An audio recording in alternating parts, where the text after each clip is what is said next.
Okay. in the Jarlsberg family, and that is capital Jarls, B as in boy, ERG, the Jarlsbergs. Martin was my grandpa, and Ole was his brother. They came over together, and they were both, right around 20. I don't know which one was the older of the two, but I think they were within 2 years of each other. They were close in age, so I don't know. But I'd say they were like maybe 18 and 20 when they came over to the United States. And Grandpa bought a farm just out of Cambridge, and he also bought the property in Cambridge and started his feed and flour store. And then Uncle Ole, across the street from Grandpa's on the main street in Cambridge, started a men's clothing store.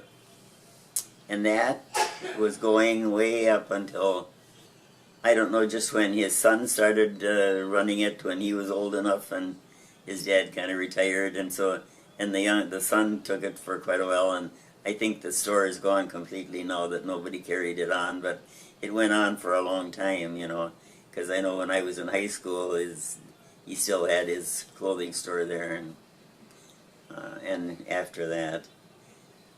And then Grandpa, well, he kept on with that business too, and then later on, as things went on, Uncle John started running that farm up there. John was the oldest boy, I think, in the family. It was John and Olaf, and then there was John, and I think Otelia was the sister. John had dark brown hair. Otelia had red hair. And then I was trying to think who came next in that family. Olaf probably, and he has a redhead. And then, let's see, and there was Martha, and she was a blonde. And my dad was kind of like, well, he had brown hair, but kind of medium brown, I guess. So Norwegians can have almost any color hair. It's a wide range there. But, and my dad, well, he was his mother's favorite. He was the baby. And his mother died when I was 5 years old. So I don't remember a lot about my Grandma Jarlsberg. It's a little different with the mother's mother in a family than it is with the father's mother. At least in most families, it seems, for some reason, the mother's family gets together oftener than the father's does.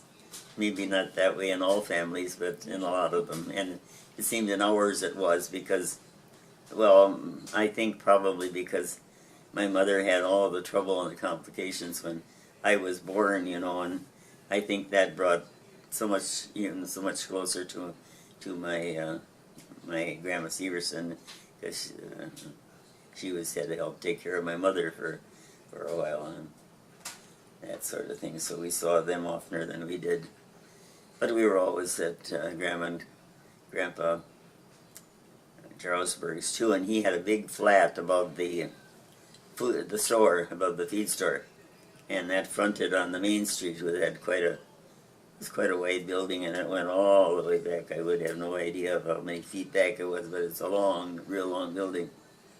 And of course, that was back in the days when not everybody, more people had outhouses than had any plumbing in the house.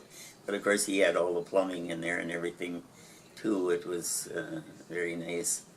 And when I was going to high school, we lived in Rockdale.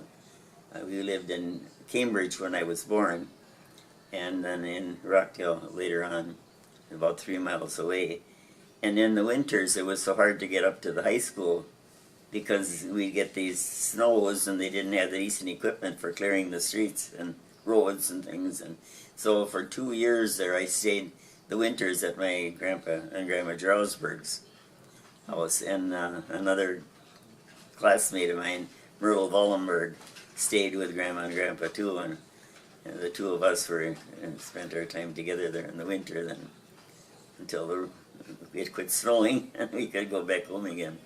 But that was all kind of a fun time too. It was nice to be doing that. Now this is just kind of a disoriented story of